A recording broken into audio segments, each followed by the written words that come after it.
lagi tak? 8. Oh. Ya, Allah salam. Bismillah.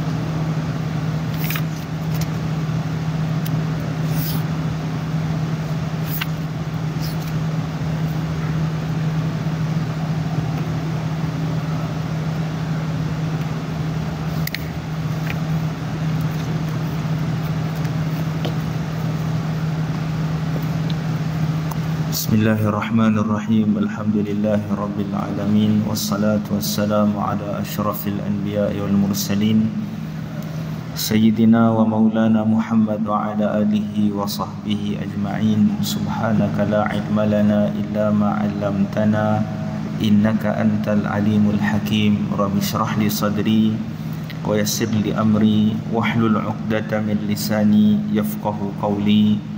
Rabbi yassir wa la tu'assir ya karim. Rabbi tammim bil khair.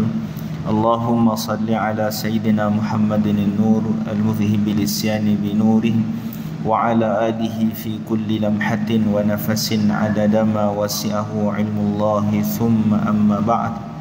Assalamualaikum warahmatullahi wabarakatuh.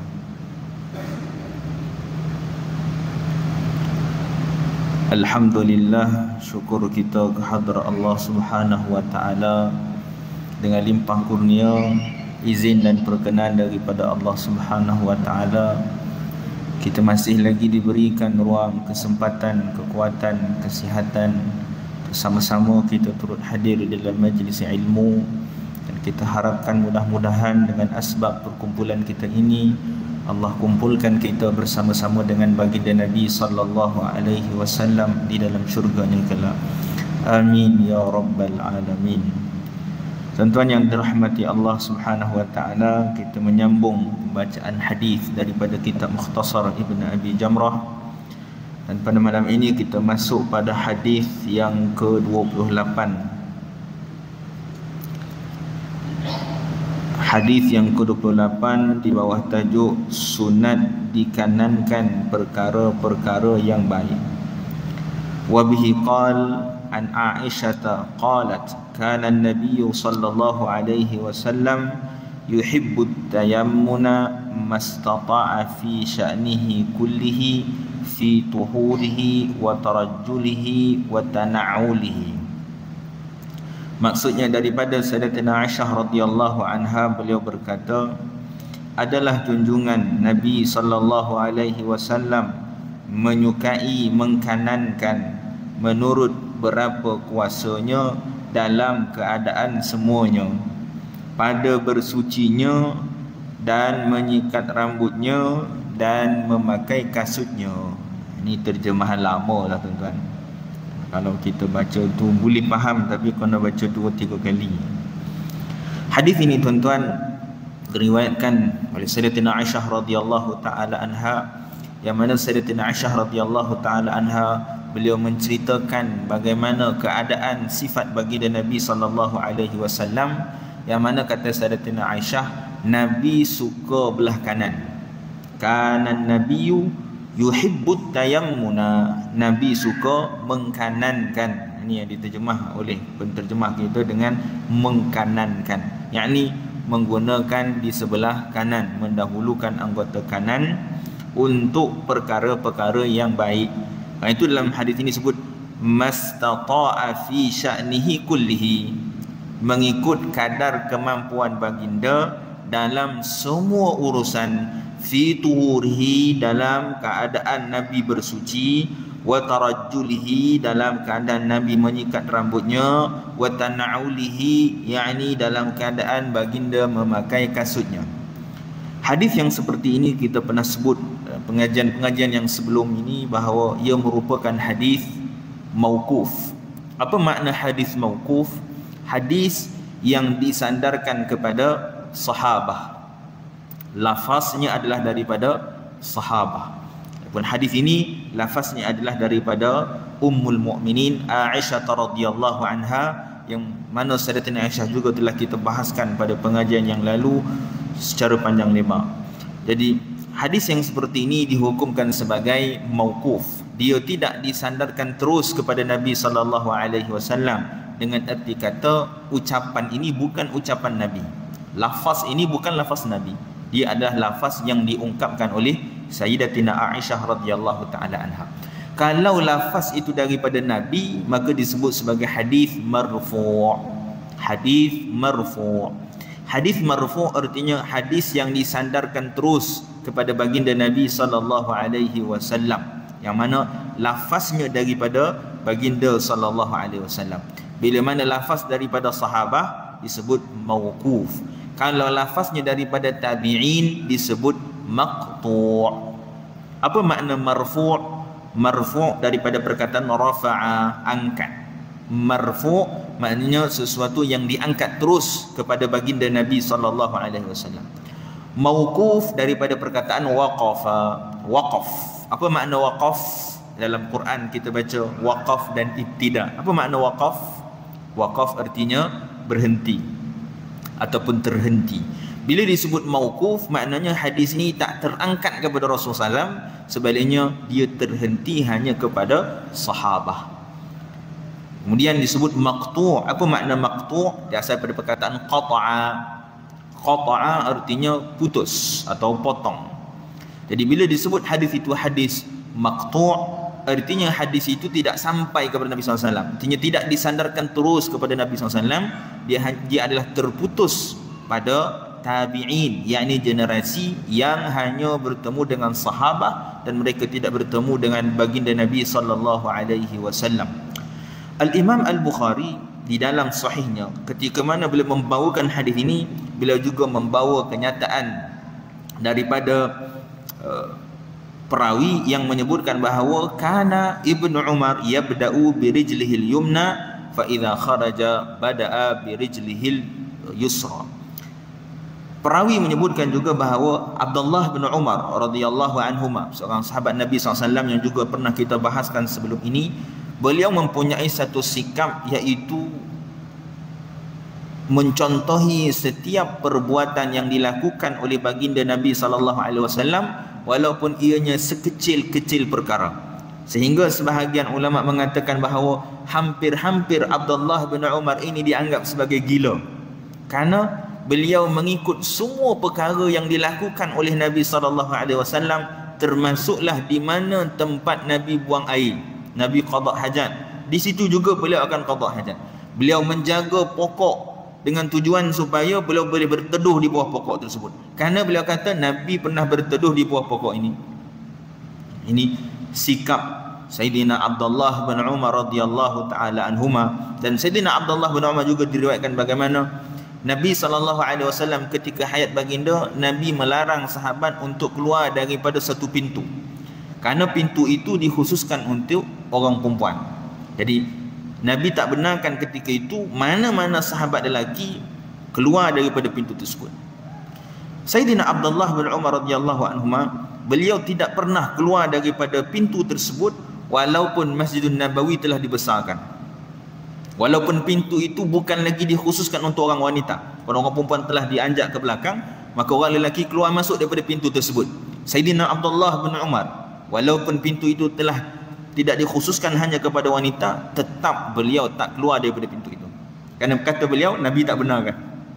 Ini sikap Abdullah bin Umar radhiyallahu anhu terhadap sunnah Nabi sallallahu alaihi wasallam, seorang sahabat yang sangat cintakan kepada sunnah baginda sallallahu alaihi wasallam. Jadi diriwayatkan bahawa Sayyidina Abdullah bin Umar radhiyallahu anhuma, bila mana beliau masuk ke dalam masjid, maka beliau akan mendahulukan kaki kanan. Bila beliau keluar daripada masjid, maka beliau akan mendahulukan kaki kiri. Hadis ini juga adalah merupakan hadis yang mauquf, dia bukan hadis marfu', kerana ini bukan hadis daripada Nabi SAW. Bukan Abdullah bin Umar cerita tentang apa yang dilakukan oleh Nabi SAW. Ini adalah perbuatan Abdullah bin Umar. Adakah dia boleh dijadikan hukum ataupun tidak? Di dalam ilmu hadis ada beberapa hadis mauquf yang kadang-kala diangkat kepada marfu'. Dia hadis yang dilafazkan oleh sahabat tetapi dihukumkan dia seperti lafaz daripada Nabi SAW, ataupun dihukumkan seperti perbuatan Nabi SAW. Bila mana ada riwayat-riwayat lain yang menyokong, yang menunjukkan bahawa Nabi juga berbuat sedemikian.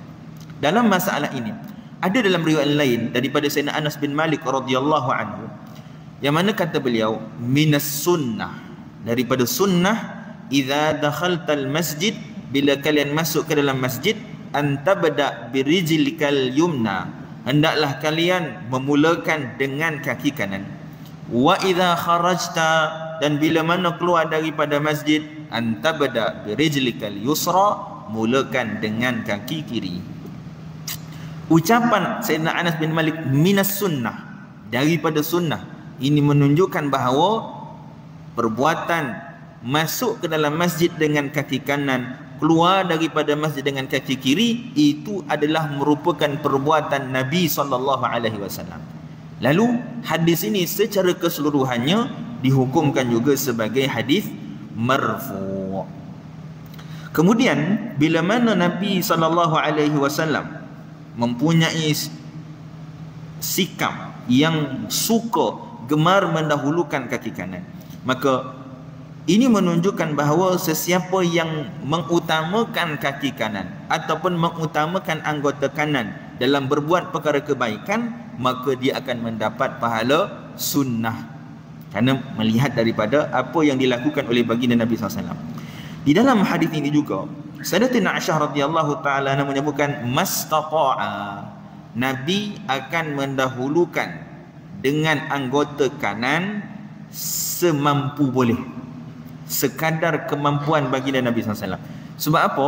Kerana ada perkara-perkara yang Nabi tidak mulakan dengan anggota kanan. Itu Sayyidatina Aisyah menyebut mastata'a, apa yang termampu. Fi sya'nihi kullihi, dalam semua urusan Nabi. Kalau kita faham hadis ini secara zahir, secara literal, kita akan mendapati seolah-olah Nabi SAW buat semua perkara dengan anggota kanan. Tak kiralah perkara itu kebaikan ataupun tidak. Namun hadis ini tidak boleh difahami dengan makna yang literal, dengan makna yang zahir.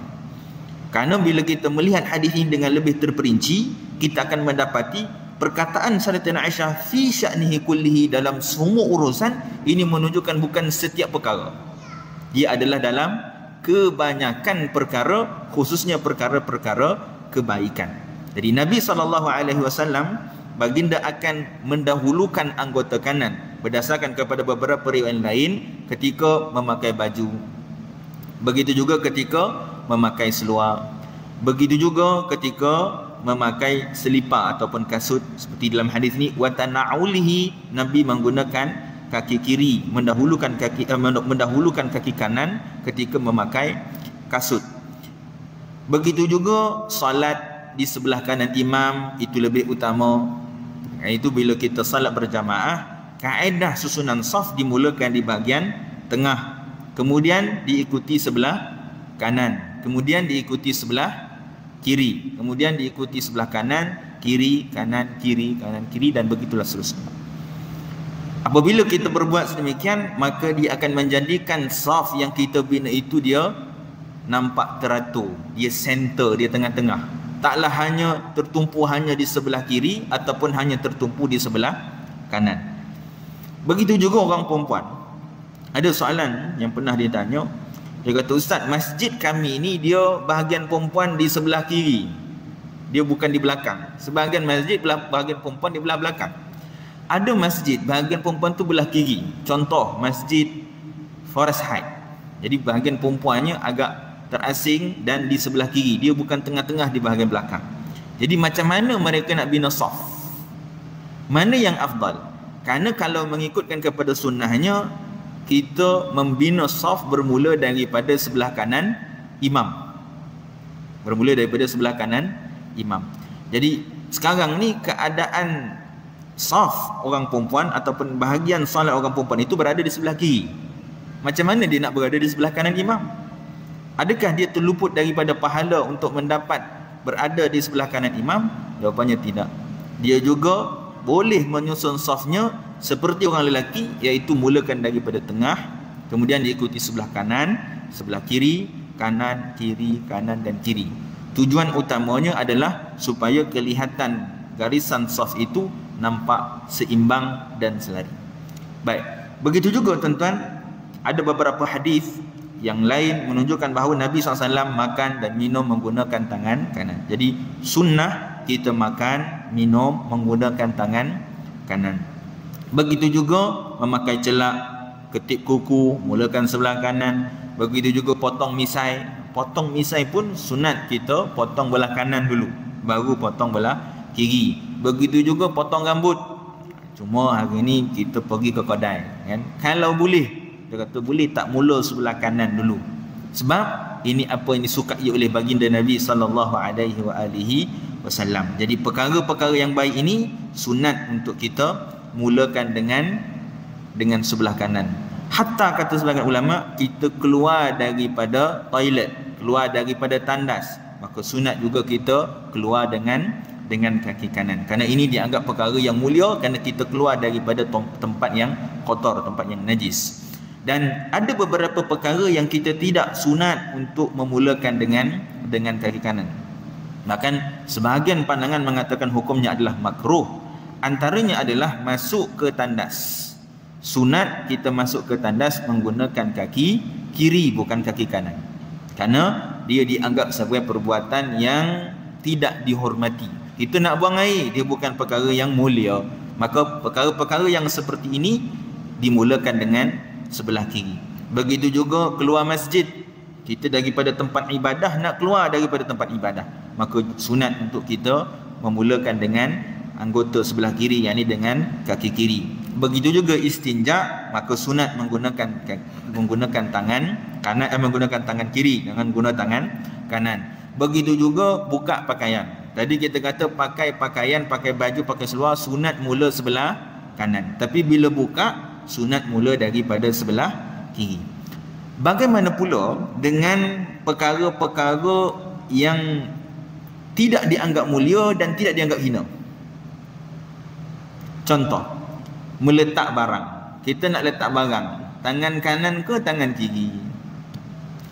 Al-Imam As-Sinwani rahimahullahu ta'ala ketika beliau mensyarahkan hadis ini, kata beliau, kalau perbuatan itu bukan dianggap perbuatan yang mulia, bukan ibadah, bukan masuk ke masjid, bukan kita menutup aurat, bukan kita membaca Al-Quran, dan dia juga bukan dianggap perkara yang kotor, perkara yang tidak baik, maka ketika itu yang lebih mulia kita mulakannya dengan tangan kiri, dengan anggota kiri, bukan dengan anggota kanan. Ini untuk perkara yang tidak dianggap mulia dan juga tidak dianggap sebagai perkara yang tidak mulia. Dia berada tengah-tengah. Seperti letak barang, letak handphone, dia bukan perkara yang mulia dan bukan juga dianggap perkara yang hina. Saya nak letak handphone, pula salah kata dia. Maka nak letak guna apa? Kata Imam Syinwani, pendapat yang muktamad, letak dengan tangan kiri. Ambil dengan tangan kanan. Bahkan sebahagian ulama mengajarkan kepada kita adab ketika mana kita membawa buku, khususnya buku-buku agama, ataupun kita membawa Al-Quran yang lebih mulia, maka disunatkan kita membawa dengan tangan kanan, bukan dengan tangan kiri. Tetapi bawa handphone, nak bawa guna tangan kanan ke tangan kiri? Lihat bagaimana indahnya Islam, sehingga kan nak bawa handphone pun diajar nak guna tangan yang mana. Berapa tertib dan cermatnya agama yang dibawa oleh baginda Nabi SAW. Dilihat, kalaulah perbuatan kita sedang memegang handphone dan ketika itu sedang kita membaca Al-Quran daripada handphone, maka sunat guna tangan kanan. Tapi kalau kita berjalan saja pegang, maka sunat memegang dengan tangan kiri. Ini adalah perkara-perkara yang difahami berdasarkan kepada hadis Sayyidatina Aisyah radhiyallahu taala anha. Baik, selesai kita tuan-tuan hadis yang ke-28. Kita masuk pada hadis yang ke-29. Hadis di bawah bab sunat bagi orang yang balik daripada perjalanan masuk ke dalam masjid dahulu. Wa bihi qala an Ka'b bin Malik kana an-nabiy sallallahu alaihi wasallam idza qadima min safarin bada'a bil masjid fa shalla fihi. Daripada Sayyidina Ka'ab bin Malik radhiyallahu taala anhu, kata beliau, Nabi SAW apabila baginda datang daripada perjalanan, yakni musafir, mulailah ia, maka baginda akan mula dengan masuk ke dalam masjid, maka bersembahyang ia padanya. Nabi akan salat di dalam masjid terlebih dahulu sebelum Nabi pulang ke rumah baginda. Hadis ini tuan-tuan diriwayatkan daripada Sayyiduna Ka'ab bin Malik radhiyallahu anhu. Sayyidina Ka'ab bin Malik adalah antara sahabat yang terkenal, yakni beliau merupakan antara sahabat yang diterima taubatnya oleh Allah Ta'ala, dan penerimaan taubat itu dirakamkan di dalam Al-Quran. Sayyidina Ka'ab bin Malik radhiyallahu anhu, nama sebenarnya ataupun nama penuh beliau Ka'ab bin Malik bin Abi Ka'ab, ataupun nama sebenar Abi Ka'ab ni adalah Amru ibnul Yaqin. Nama sebenar Ka'ab, Abu Ka'ab ini adalah Amru bin al-Yaqin bin Ka'ab bin Sawad bin Ghanam bin Ka'ab bin Salamah al-Ansari al-Khazraji. Maknanya beliau daripada kalangan Ansar dan daripada kalangan suku Khazraj. Sayyidina Ka'ab bin Malik radhiyallahu anhu dianggap sebagai penyair baginda Nabi SAW. Nabi ada beberapa penyair yang terkenal, antaranya Sayyidina Hassan bin Thabit, antaranya juga adalah Sayyidina Abdullah ibn Rawaha, dan antaranya juga adalah Sayyidina Ka'ab bin Malik radhiyallahu anhum ajma'in. Sayyidina Ka'ab bin Malik ini adalah antara sahabat yang awal memeluk Islam.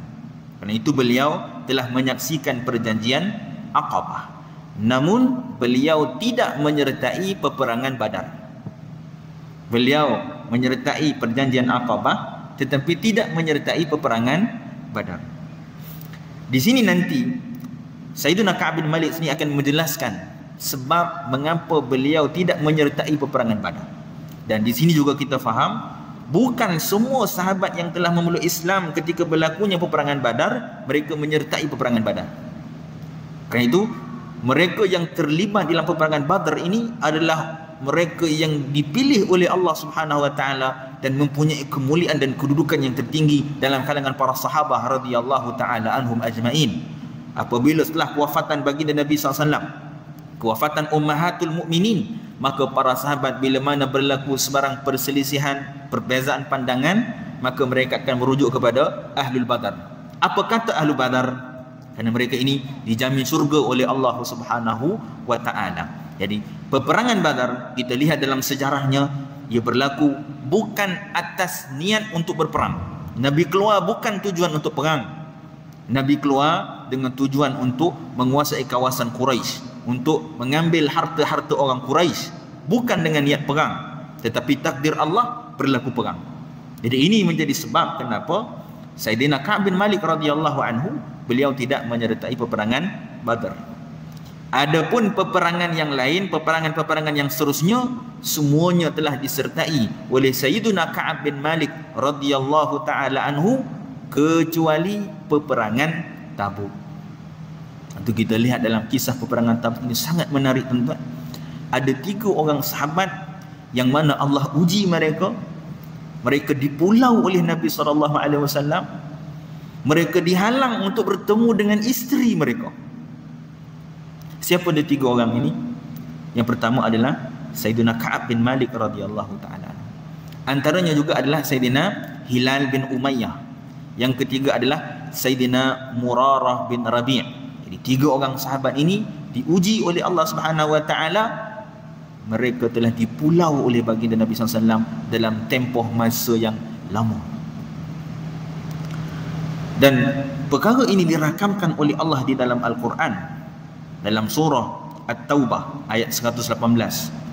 Kata Allah Subhanahu wa taala, laqad taballahu 'alan nabiy wal muhajirin wal ansar alladhina ittaba'uhu fi sa'atil 'usrah min ba'di ma kada yazighu qulubu fariqin minhum thumma taba 'alaihim innahu huwat tawwab innahu bihim raufur rahim. Kata Allah taala, laqad taballahu 'alan nabiy, Allah telah mengampunkan para nabi yakni baginda Nabi SAW. Wal muhajirin, begitu juga mereka-mereka yang telah berhijrah. Wal ansar, yakni mereka daripada Madinah. Alladzina tabauhu fi sa'atil usrah, yang mana mereka telah berjuang bersama-sama dengan Nabi SAW dalam detik yang getir. Fi sa'atil usrah, usrah ini artinya payah, kan? Fa inna ma'al usri yusra. Usr adalah kesusahan, yusr adalah mudah. Allah sebut dalam ayat ini Nabi bersama dengan golongan muhajirin dan ansar, mereka bersama-sama telah pergi berjihad dalam detik yang sangat sukar, yang sangat getir. Min ba'di ma kada yazighu qulubu fariqin minhum, dalam keadaan ketika itu ada beberapa hati-hati manusia yang hampir-hampir terpesong. Thumma taba alaihim, kemudian Allah mengampunkan mereka. Innahu bihim raufur rahim, sesungguhnya Allah Ta'ala itu Maha Pengasih lagi Maha Penyayang. Dan kemudian Allah sambung dengan mengatakan wa 'alal thalathatil ladzina khulifu, dan ke atas mereka 3 orang yang terlewat daripada menyertai peperangan Tabuk. Hatta idza daqat alaihim anfusuhum wa daqat alaihim anfusuhum, kata Allah Ta'ala, hatta idza daqat alaihimul ardu bima rahubat, sehingga mereka merasakan bumi yang luas menjadi sempit. Wa daqat alaihim anfusuhum, sehingga mereka merasakan sangat-sangat sukar. Wa dhannu an la malja'a minallahi illa ilaih, dan mereka menyangkakan bahawa tidak ada tempat kembali, tempat meminta keampunan, pertolongan melainkan kepada Allah Subhanahu wa taala. Thumma taba alaihim liyatubu, kemudian Allah telah mengampunkan dosa mereka. Innallaha huwat tawwabur rahim, sesungguhnya Allah itulah Tuhan yang Maha Pengampun lagi Maha Penyayang. Sayyiduna Ka'ab bin Malik radhiyallahu anhu, beliau adalah antara sahabat yang juga meriwayatkan hadis daripada baginda sallallahu alaihi wasallam. Namun riwayat hadisnya tidaklah begitu banyak nak dibandingkan dengan sahabat-sahabat yang lain seperti Sayyidina Abu Hurairah, Sayyidina Aisyah, Sayyidina Abdullah bin Umar dan sahabat-sahabat yang lain. Direkodkan bahawa riwayat hadis Sayyidina Ka'ab bin Malik lebih kurang 30 buah hadis. Daripada 30 buah hadis, ada 3 buah hadis yang diriwayatkan oleh Al-Imam Al-Bukhari dan Imam Muslim. Ada 1 hadis yang diriwayatkan oleh Al-Imam Bukhari secara bersendirian, dan 2 hadis diriwayatkan oleh Al-Imam Muslim dalam sahihnya secara bersendirian. Sayyidina Ka'ab bin Malik, beliau dikenali dengan jolokan, dengan gelaran Aba Bashir sebelum daripada beliau memeluk Islam.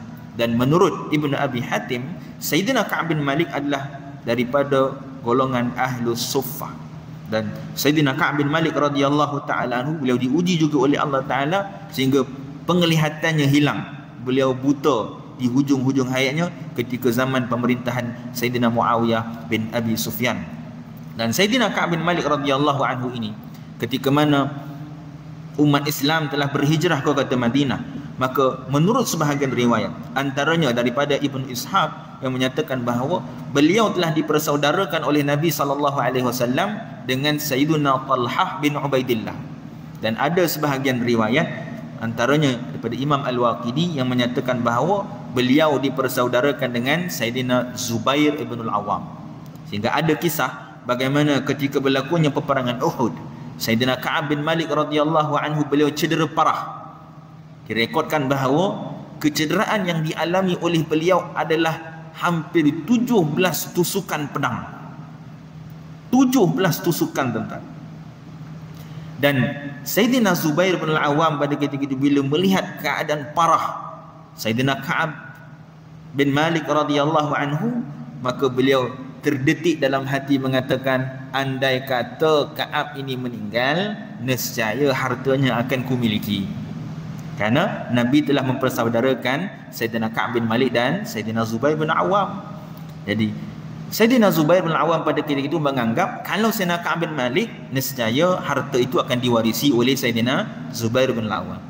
Namun setelah itu turun firman Allah Ta'ala yang menegur akan perkara tersebut dengan kata Allah Ta'ala, An-Nabiyyu awla bil mu'minina min anfusihim, sungguhnya Nabi itu lebih utama daripada diri-diri kalian, wa azwajuhu ummahatuhum, dan isteri-isteri Nabi itu adalah ibu-ibu bagi orang-orang yang beriman, wa ulul arhami ba'duhum awla bi ba'din, dan ahli keluarga, kaum kerabat itu lebih utama di antara mereka fi kitabillah, seperti yang mana ditetapkan dalam kitab Allah, minal mu'minin wal muhajirin, daripada orang-orang yang beriman yang lain yang bukan ahli keluarga, dan daripada kalangan mereka yang telah berhijrah.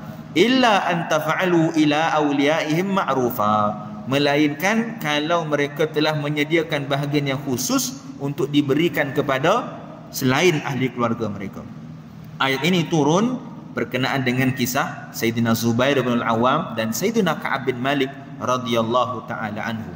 Dan ulama berbeza pandangan bila kewafatan Sayyidina Ka'ab bin Malik. Sebahagian riwayat antaranya Imam Al-Haytami mengatakan bahawa beliau wafat pada tahun 40 Hijrah. Imam Al-Waqidi mengatakan bahawa beliau wafat pada tahun 50 Hijrah. Jadi bila kita melihat keseluruhan kisah kehidupan Sayyidina Ka'ab bin Malik radhiyallahu anhu, detik ujian yang besar yang ditimpa kepada Sayyidina Ka'ab bin Malik adalah dalam peristiwa peperangan Tabuk. Peperangan Tabuk berlaku pada tahun ke-9 Hijrah, dan dia dianggap siri peperangan terakhir yang disertai oleh baginda Nabi sallallahu alaihi wasallam. Peperangan Tabuk berlaku 6 bulan setelah mana Nabi SAW berperang dalam satu siri peperangan namanya siri peperangan Taif. Dalam peperangan Taif tersebut, Nabi telah membawa 12,000 bala tentera. 6 bulan kemudian berlaku peristiwa peperangan Tabuk. Dalam peperangan Tabuk, Nabi telah mempersiapkan 30,000 bala tentera menentang 40,000 bala tentera Byzantine. Dan peperangan tersebut berakhir tanpa sebarang penumpah darah, sebab musuh telah melarikan diri ketakutan melihat bilangan tentera Islam yang sangat ramai. Dan berdasarkan ayat yang kita bacakan sebelum ini, peperangan Tabuk ini disebut oleh Allah di dalam Al-Quran sebagai peperangan Usrah. Fi sa'atil usrah, kata Allah dalam Al-Quran. Dinamakan peperangan Tabuk ini dengan peperangan Usrah, Ghazwatul Usrah, peperangan yang paling sukar, yang paling susah. Kenapa dinamakan sebagai peperangan Usrah, peperangan yang sukar, peperangan yang getir? Karena dalam siri peperangan ini dia berlaku pada keadaan cuaca yang sangat-sangat panas. Dalam keadaan para sahabat radhiyallahu taala anhum ajma'in serba kekurangan. Kekurangan daripada sudut pakaian, kekurangan daripada sudut sumber makanan, kekurangan daripada sudut kelengkapan senjata, kekurangan daripada sudut binatang tunggangan, kekurangan daripada sudut mereka terpaksa meninggalkan keluarga mereka, meninggalkan tanaman mereka, dan detik itu mereka diuji oleh Allah Ta'ala, tanam-tanaman mereka sedang membuahkan hasil. Kalau tak dipetik, dia akan gugur habis. Maka sebab inilah dinamakan peperangan Tabuk sebagai peperangan Usrah. Dan dinamakan juga peperangan Tabuk ini dengan peperangan Fadihah. Ini seperti mana disebut oleh Imam Az-Zurqani dalam Mawahibul Laduniyah. Kata beliau, dinamakan peperangan Tabuk dengan peperangan Fadihah. Apa makna Fadihah? Peperangan yang menyingkap. Apa yang disingkap dalam peperangan ini? Peperangan ini telah menyingkap siapa dia orang-orang munafik. Di dalam peperangan inilah pecah tembelang orang-orang munafik. Sahabat-sahabat tahu siapa dia orang-orang munafik dalam kalangan mereka. Dalam peperangan Tabuk ini, tuan-tuan, para sahabat radhiyallahu taala anhum ajma'in, mereka telah menginfakkan harta yang sangat banyak. Di antara sahabat-sahabat Nabi SAW yang paling banyak telah menginfakkan hartanya dalam peperangan Tabuk ini adalah Sayyidina Uthman ibn Affan radhiyallahu taala anhu. Direkodkan bahawa Sayyidina Uthman bin Affan radhiyallahu taala anhu, beliau telah menyiapkan 1/3 daripada keseluruhan bala tentera, daripada sudut kelengkapan senjata, baju besi. Bayangkan tuan-tuan, 10,000 orang ditaja oleh Sayyidina Uthman. Tak cukup dengan itu, Sayyidina Uthman telah menyumbang sebanyak 920 ekor kuda. Seekor kuda berapa tuan-tuan? Sayyidina Uthman bukan sumbang seekor, 920 ekor kuda. Tak cukup dengan itu, 60 ekor unta disumbangkan lagi oleh Sayyidina Uthman untuk membantu dalam siri peperangan Tabuk. Tak cukup dengan itu, Sayyidina Uthman telah memberi duit poket sebanyak 1,000 dinar. 1,000 dinar berapa tuan-tuan? 1 dinar lah kita kira hari ni, nilainya 1,000 lebih, mencapai 2,000 lebih hari ni. Bayangkan 2,000 lebih darab dengan 1,000, berapa jumlah keseluruhan? Kira-kira cincai lah tuan-tuan, 1.6 juta ringgit Malaysia telah diinfakkan oleh Sayyidina Uthman. Ini tambahan, belum kira tadi baju besi 1/3, tentera, kudanya, unta. Ini duit poket saja, 1,000 dinar. Sehingga kata Imam Ibn Ishaq rahimahullahu ta'ala, anfaqa Uthman fi dhalikal jaish nafaqatan 'azimah. Sungguhnya Uthman telah menginfakkan dalam siri peperangan Tabuk ini dengan sumbangan yang luar biasa. Lam yunfiq ahadun mithlu. Tidak ada seseorang pun yang pernah menginfak sebanyak diinfakkan oleh Sayyidina Uthman ibn Affan radhiyallahu anhu. Dan asbab daripada itulah baginda Nabi SAW mengatakan kepada Sayyidina Uthman, ma darra Uthman ma amila ba'dal yaum. Sesungguhnya apa sahaja yang dibuat oleh Sayyidina Uthman, maka itu tidak akan memberi kesan kepada dirinya. Karena sebelum itu Nabi SAW telah bersabda, man jahaza jaishal usrah falahul jannah. Nabi kata, siapa yang mempersiapkan tentera usrah, yakni tentera dalam peperangan Tabuk ini, maka baginya syurga Allah Subhanahu wa taala. Bila mana sahabat dengar hadis ini tuan-tuan, maka mereka telah berlumba-lumba menginfakkan harta mereka. Sayyidina Abdul Rahman ibn Auf, beliau telah menginfakkan setengah daripada hartanya, kira-kira 2,000 dirham. 2,000 dirham berapa hari ni tuan-tuan? Senang kira lah tuan-tuan, lebih kurang 60,000 ringgit. Ini adalah setengah daripada hartanya. Sebab itu kita kena melihat bila seorang itu dia menginfakkan hartanya, kita kena tengok keseluruhan hartanya. Kalau ada orang dia ada duit 1 juta, dia infak 1,000. Dengan satu orang yang lain, dia ada duit RM10, dia infak RM1. Mana yang lebih besar pahalanya? Mana lebih besar tuan-tuan? Orang yang ada 1 juta infak 1,000, ataupun orang yang ada RM10 dia infakkan RM1. Sudah tentu pahala itu akan melihat kepada kepayahan seseorang. Al-ajru ala qadril masyaqqah, kata Nabi SAW. Ganjaran pahala melihat kepada kepayahan. Semakin banyak yang dia sumbangkan daripada hartanya, maka semakin banyaklah ganjaran pahala.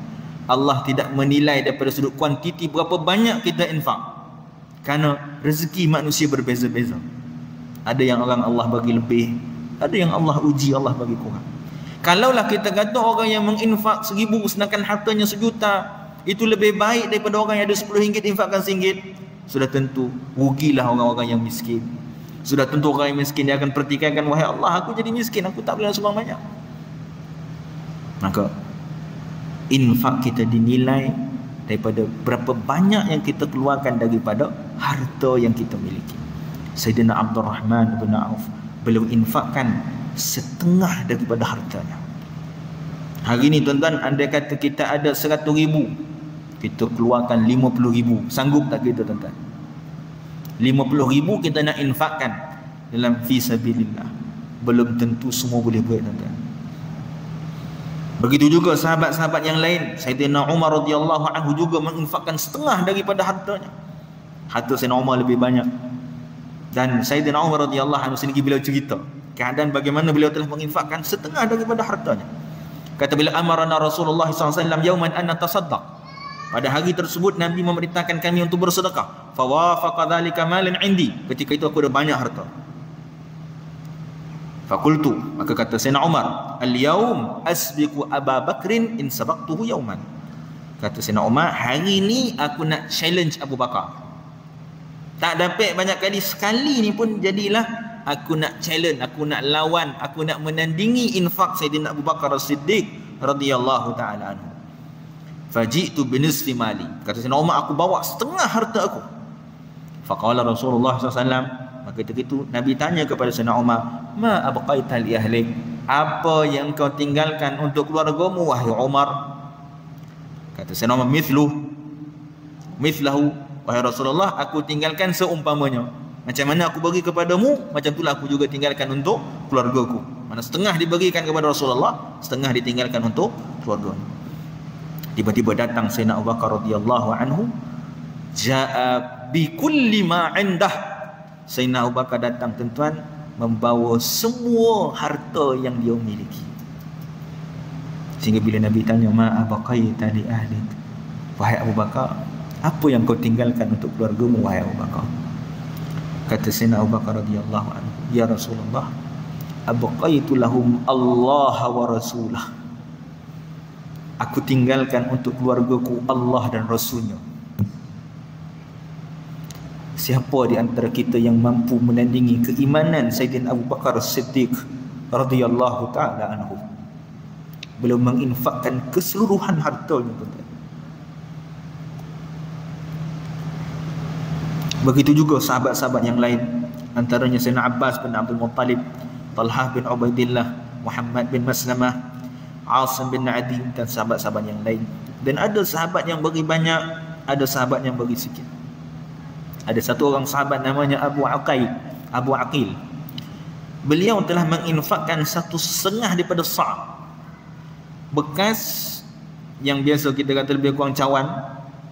Beliau telah infakkan setengah daripada cawan.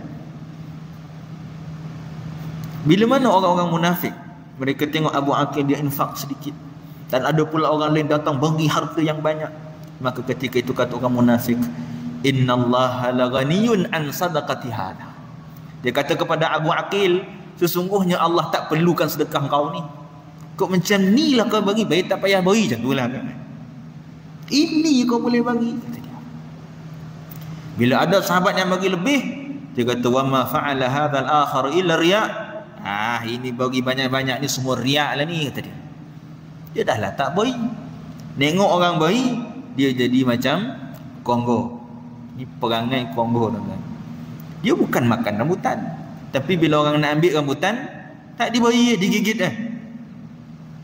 Ini perangai orang-orang munafik. Sehingga ketika itu turun firman Allah Subhanahu wa taala, alladzina yalmizuna almutawwi'ina minal mu'minina fi sadaqat walladzina la yajiduna illa juhdahum fayaskharuna minhum sakhirallahu minhum walahum adzabun alim. Kata Allah Subhanahu wa taala, alladzina yalmizuna almutawwi'ina minal mu'minina fi sadaqat, mereka-mereka yang telah memperolok-olokkan orang-orang yang benar-benar bersungguh-sungguh daripada kalangan orang beriman untuk bersedekah.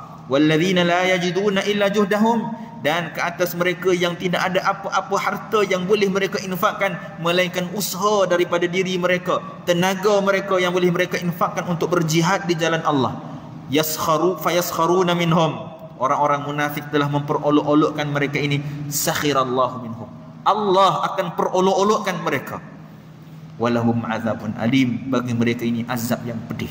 Sebab itu tuan-tuan, bila kita tengok orang berinfak, orang bersedekah, jangan sesekali kita memperolok-olokkan mereka. Jangan kita merendahkan mereka. Lah, RM1 dia bagi, kau tengok dan duit hijau kata kurang. Kita tak tahu berapa ada dalam poket dia, berapa harta yang dimiliki. Kemungkinan itulah satu-satunya duit yang dia tinggal pada hari itu, dia infakkan. Kita infak RM50, dalam bank kita ada RM20,000. Mungkin dia lebih mulia daripada kita. Begitu juga bila kita tengok orang infak dengan harta yang banyak, jangan kita kata, ni riak lah ni, kerana ini perangai orang munafik. Nah, ini banyak tak berlaku tuan-tuan. Tengok orang post dalam Facebook dan Instagram, mula dia komen bawah tu, ni riak lah ni, kenapa tak buat tertutup, sembunyi-sembunyi lah tadi. Siapa kita nak menilai hati manusia? Kita nak jadi seperti orang-orang munafik yang memperolok-olokkan orang yang bersedekah, orang yang menginfakkan harta mereka di jalan Allah. Begitu juga tuan-tuan, ada sahabat-sahabat yang memang mereka tak mampu nak infakkan apa-apa harta mereka. Antaranya Salim bin Umair, Ulbah bin Zaid, Abu Layla, Amr bin Hammam, Abdullah bin Mughaffal, Harmi bin Abdullah, Rubat bin ini semua dicatat dalam sejarah. Nama-nama sahabat yang memang tak ada harta yang boleh mereka infakkan.